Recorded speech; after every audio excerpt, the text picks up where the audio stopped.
Thus far, in this section on the Mafia, we've looked at the history of American organized crime, with the Kennedy brothers playing an adversarial role in that story, beginning with the McClellan Committee. We heard what the Church Committee had to say when it came to Robert Mayhew and the CIA Mafia plots to kill Fidel Castro. Then, we learned that Johnny Rosselli was still embedded with the Cuban exiles, even after the Church Committee said that he was not. We've given the spotlight to the most prominent bosses who were most likely to have been involved if there was any Mafia involvement in Kennedy's assassination. As we learned in the last episode, Santos Trafficante claimed that 15 Cuban exiles were hired by him to be part of a team to kill Fidel Castro. We'll cover Cuban exiles in depth soon, but until then, it's important to remember that there's not necessarily a clear line between the Mafia and the Cuban exiles. Many of the exiles were also mob-affiliated. In this episode, we turn our attention to New Orleans boss Carlos Marcello. Did Marcello have any ties to Lee Harvey Oswald? And what support is there for the idea that Carlos Marcello was the one who ordered the hit on President Kennedy? In Dallas, Texas, 3 shots were fired at President Kennedy's motorcade in downtown Dallas. The first reports say that President Kennedy has been seriously wounded by this shooting. The flash, apparently official, President Kennedy died at 1 p.m. Central Standard Time.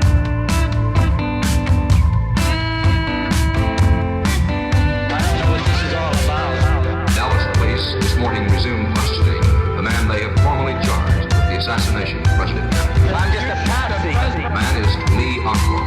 Was Oswald acting alone, or was he a member of a conspiracy? The commission answers he acted alone. I'm working. I'm shot. Oswald has been shot. I'm just a patsy. This is Solving JFK. I'm your host, Matt Crumpton. Caloguera Minicore, also known as Carlos Marcello, was born in French Tunisia and moved with his family to Metairie, Louisiana as a baby. As a teen, he was the mastermind of a group of young thugs that carried out robberies in towns surrounding New Orleans. Marcello received a 14-year prison sentence for those robberies, but only served 5 years after he was pardoned by the governor. He wasn't out of the slammer long before he was charged with trafficking marijuana and given a long prison sentence, of which he served only 10 months. When Marcello got out of prison for the second time, that's when he really started to build his empire. He began to operate a slot machine network with New York boss Frank Costello. Marcello owned Jefferson Music Company, which dominated the slot machine, pinball, and jukebox trade in New Orleans. He also owned the largest racing wire service in New Orleans. On top of that, Marcello controlled the 2 best-known casinos in the Big Easy, including the Beverly Country Club, which brought Marcello into partnership with Meyer Lansky. By 1963, Carlos Marcello's New Orleans family was bringing in over $1.1 billion per year. And Marcello wasn't just making money, he was also the most respected boss within La Cosa Nostra, according to FBI agent Patrick Collins, who investigated Marcello. Because New Orleans was the oldest La Cosa Nostra family, Marcello could make decisions on his own without going to the commission, even though he usually did. The boss whom Marcello was closest to was Santos Trafficante. Marcello told the HSCA that his relationship with Trafficante was strictly social and that he had no ownership in Cuba. However, when Marcello spoke to the HSCA, he denied ever receiving money from Las Vegas or doing anything illegal for that matter. So we can't necessarily take Marcello's HSCA testimony to the bank. Given his overlapping interests with Trafficante, It wouldn't be surprising if Marcello was profiting from Cuba somehow. Either way, Marcello showed his desire for a Castro-free Cuba by backing Cuban exiles in their fight to oust the bearded dictator. Marcello supported Tony Verona's Cuban Revolutionary Council, which, in New Orleans, was led by David Ferrie's friend, Sergio Arcacha Smith, and for a period of time, had its offices at 544 Camp Street in the same building as Guy Bannister. Marcello was also a longtime supporter of Lyndon Johnson. As previously noted, Jack Halfin claimed that he funneled at least $500,000 from Marcello's gambling profits to Lyndon Johnson in the 1950s. In exchange, Johnson always voted against anti-racketeering laws. Halfin was sent to prison in 1964 and was later given a full pardon by President Lyndon Johnson in 1966. Many researchers point to links between the uncle of Lee Harvey Oswald, Charles Dutz Murret, and the Marcello crime family. So what is the evidence linking Murret to Carlos Marcello? First, Dutz Murret, who married Marguerite Oswald's sister Lillian, was, according to the HSCA, quote, associated with organized crime figures in New Orleans, having worked for years in an underworld gambling syndicate affiliated with the Carlos Marcello crime family. The Warren Commission interviewed Murret, but did not ask him what he did for a living.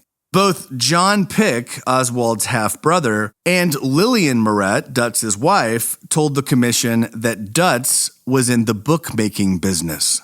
Later, Lillian Murret told the HSCA that her husband worked in the gambling business with Sam Saya for years. Murret's children, Marilyn and Jean, also confirmed their father's relationship with Saya. Even Marguerite Oswald said that Dutz Murret worked with Saya and that they knew each other for years. Thus, there is an overwhelming amount of evidence that Murret was a bookie and that he worked with Sam Saya. So who exactly was Sam Saya? According to the HSCA, Saya, quote, was identified by various federal and state authorities as an organized crime leader in New Orleans. The head of the New Orleans Metropolitan Crime Commission, Aaron Cohn, said Saya, quote, had the reputation of being very close to Carlos Marcello. In addition to working regularly with Saya, Murret also managed a boxer named Tony Chambra, who went on to become a lieutenant under Saya in the Marcello crime family. The HSCA organized crime report also relayed a story about how Marguerite Oswald implied that Dutz Murret had close proximity to Marcello when she met an old friend at a dinner party in 1970 in Waco, Texas. An unnamed businessman and his wife were hosting Marguerite at their home at the time. They took her to a party where Marguerite used a different name. At that party, a man named Sam Termine, who was a former bodyguard and chauffeur for Carlos Marcello, walked up to Marguerite and said, "I know you." She then recognized the man, and the two spoke about Termine's friendship with Dutz Murret and his association with Sam Saya. The anonymous businessman later met Carlos Marcello in New Orleans at the introduction of Termine and said it was apparent that Termine and Marcello had a close relationship. When the HSCA asked Marguerite Oswald about Termine, she said she may have known him, but refused to provide any other information about him. So it's established with certainty that Dutz Murret worked closely as a bookie with Sam Saya, who reported to Carlos Marcello. We also have the link of boxer Tony Chambra and apparently Marguerite Oswald, all confirming that Dutz Murret was connected with these folks and that even she knew Marcello's bodyguard and chauffeur, Sam Termine. The next issue here is whether Lee Harvey Oswald was close enough to Dutz Murret for his relationship with Marcello to matter. Would Oswald have been exposed to any of the trappings of organized crime when he was around Murret? According to New Orleans Crime Commissioner Aaron Cohn, the place where Oswald lived from 1955 to 1956, 126 Exchange Place, was a hotspot for the New Orleans Mafia. Cohn said, quote, Exchange Alley, specifically that little block that Oswald lived on, was literally the hub of some of the most notorious underworld joints in the city. We don't know to what extent a 16-year-old Lee Harvey Oswald was aware of his underworld-dominated neighborhood, but it's worth noting that his apartment was physically surrounded by Marcello-affiliated businesses as a teen. Growing up, Oswald regularly spent Friday nights and all-day Saturday with the Murrets and would stay with them anytime his mom was traveling or was unavailable.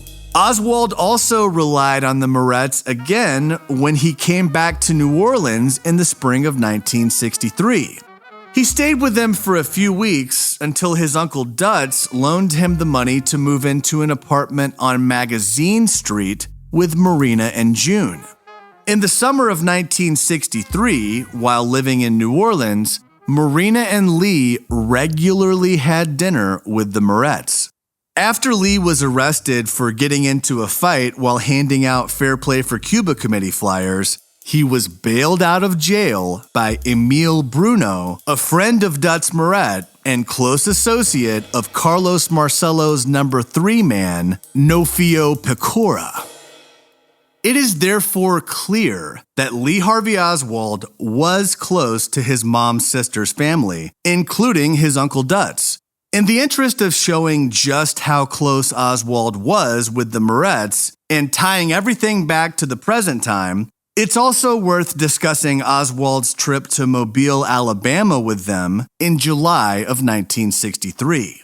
At that time, Dutz drove Lee, Marina, and other family members to Mobile to visit Dutz and Lillian's son and Oswald's cousin, Jean Murret, who was attending Spring Hill College, a Jesuit school there in Mobile.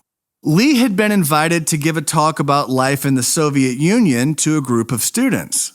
While Lee was giving his speech, Marina had to wait outside because women weren't allowed to go inside of the Jesuit House of Studies. A Spring Hill student named Robert Fitzpatrick waited outside of the building with Marina, where he made conversation with her in Russian, a language that he happened to be studying. Fitzpatrick asked Marina if he wrote to her in Russian, would she correct any mistakes that he made, and she said yes. And we know that he did, in fact, send a letter to Marina because it was included as Commission Exhibit 76 in the Warren Report. As far as we know, Marina never responded to the letter. I only bring this up because Robert Fitzpatrick's son, Michael, went on to become the lead singer of Fitz and the Tantrums, a neo-soul band that recently toured with Solving JFK producer Jerry DePizzo's band, OAR. Small world. From what we just covered, we know that Dutz Murret was associated with Marcello and that Oswald was fairly close with Dutz Murret. So if Marcello wanted to get a message to communicate with Oswald, he could have done it through Murret. But is there any evidence that Oswald ever had any direct contact with Carlos Marcello? While Marcello was incarcerated in the mid-1980s, he said that he had been introduced to Oswald by a man named Ferris, who was Marcello's pilot.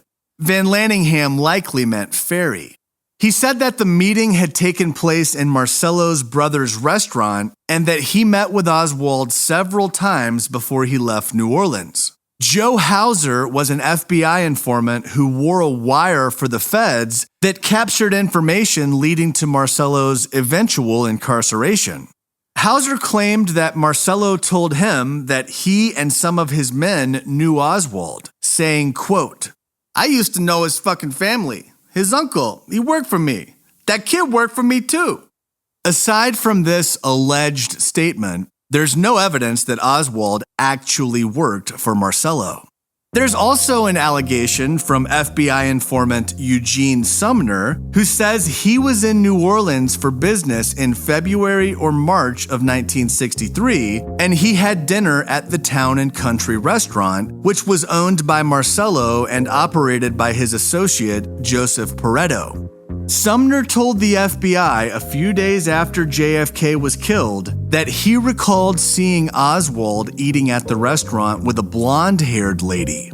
Sumner saw the restaurant owner, who he had been introduced to earlier in the night, quote, join the couple at a table and remove a wad of bills from his pocket, which he passed under the table to the man Sumner identified as Oswald. Before the FBI report on Sumner's statement went public, informant Joe Hauser told the FBI that Marcello mentioned that, quote, the feds came up to the motel asking about Oswald, but my people didn't tell him nothing. Like we never heard of the guy, you know? So we know that Carlos Marcello was a powerful mob boss in Louisiana and that Texas was part of his territory. But did Marcello have any direct control over Dallas? There were two key Dallas underbosses with whom Marcello spoke regularly on the telephone for many years before and after the JFK assassination: Joe Civello and Joe Campisi. Civello was a narcotics dealer and suspected murderer, and also a legitimate businessman in the liquor business and importation of Italian foods.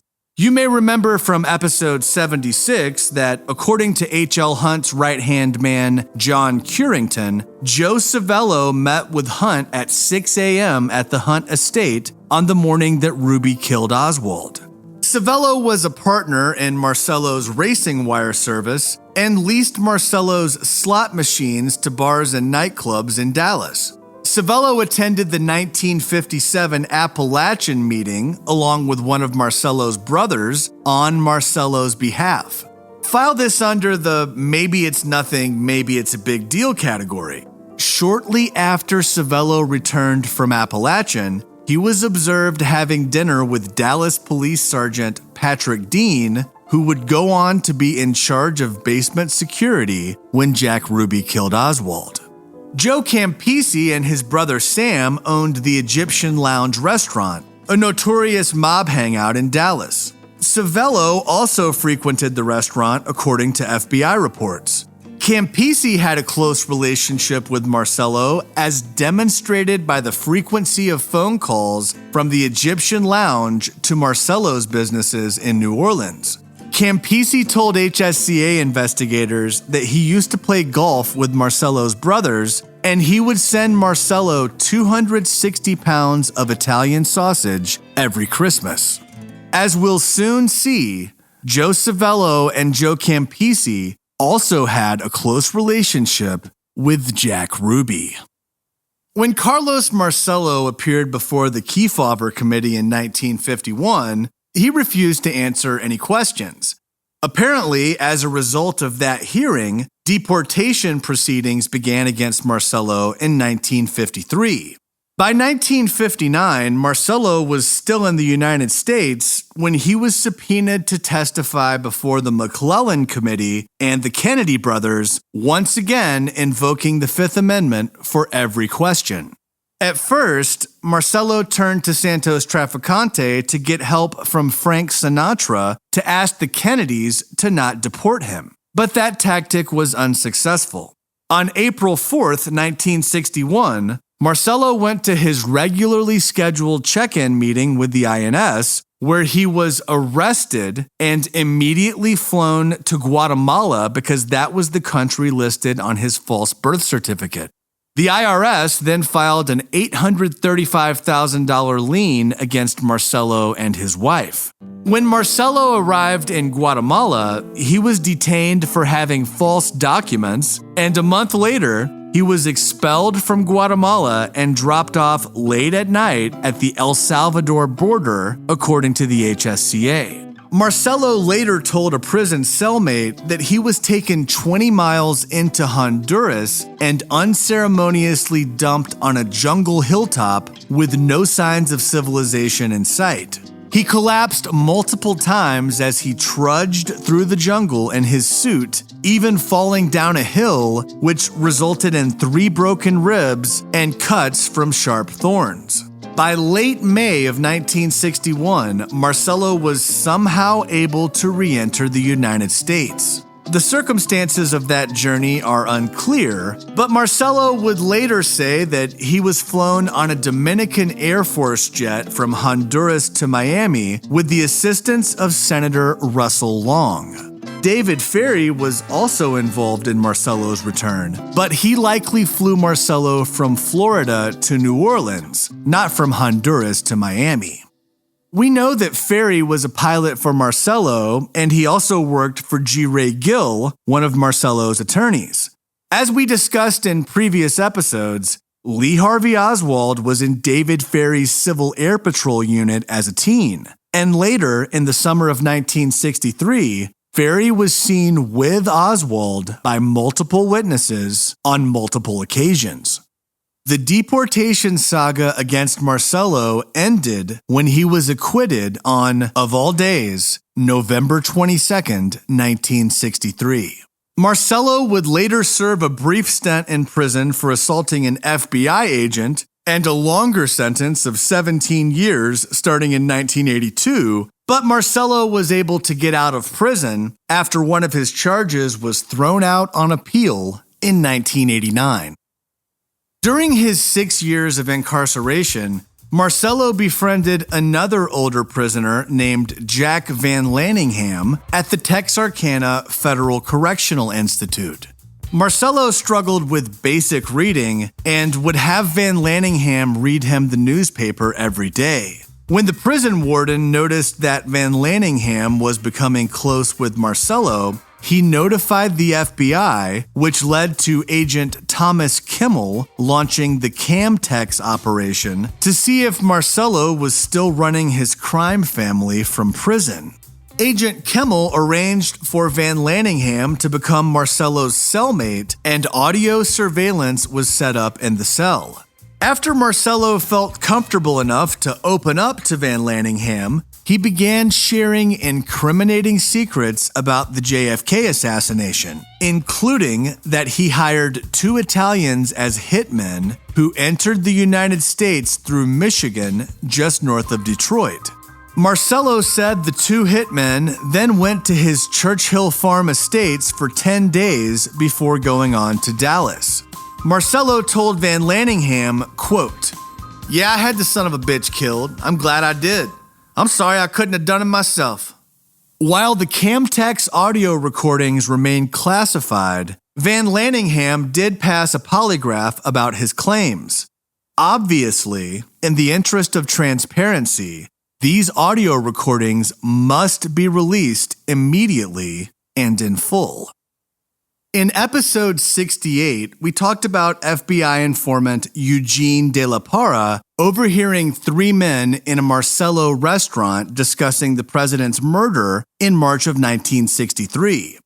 De La Parra said that one of them, who he believed to be David Ferrie, said, quote, "There's a price on the president's head and somebody will get Kennedy when he comes down south." There was also another alleged confession by Marcello, this one to Ed Becker. Becker claimed that he met Marcello in September of 1962 at his Churchill Farms estate. When the topic turned to Bobby Kennedy, Marcello said in Italian, quote, "Take the stone out of my shoe. Don't worry about that little Bobby son of a bitch. He's going to be taken care of."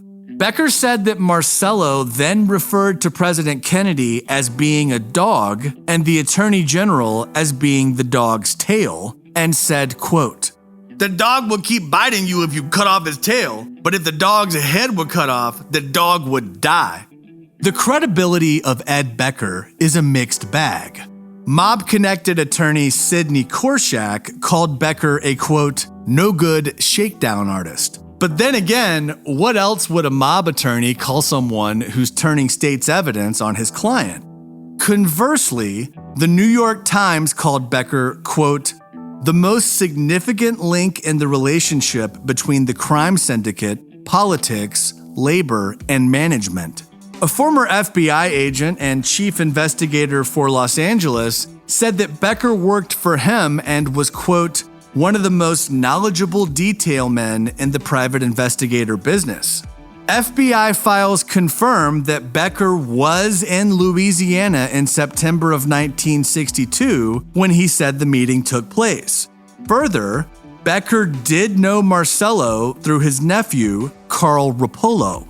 According to mob lawyer Frank Regano, when Santos Trafficante was seriously ill in 1987, he implied that Marcello was the ultimate decider behind the assassination, saying, quote, I think Carlos fucked up getting rid of Giovanni. Maybe it should have been Bobby. Next time on Solving JFK, we revisit the life, times, and relationships of Jack Ruby. Did Ruby really have mafia ties? And is that the reason why he killed Lee Harvey Oswald? If you heard anything that you believe is out of context, or if you have additional information to offer, you can let us know at solvingjfkpodcast@gmail.com. Please provide citations to the record for any fact that you're relying on. For transcripts, sources, and official podcast merchandise, visit solvingjfkpodcast.com. Thanks for listening. Visit solvingjfkpodcast.com for more information. I'm just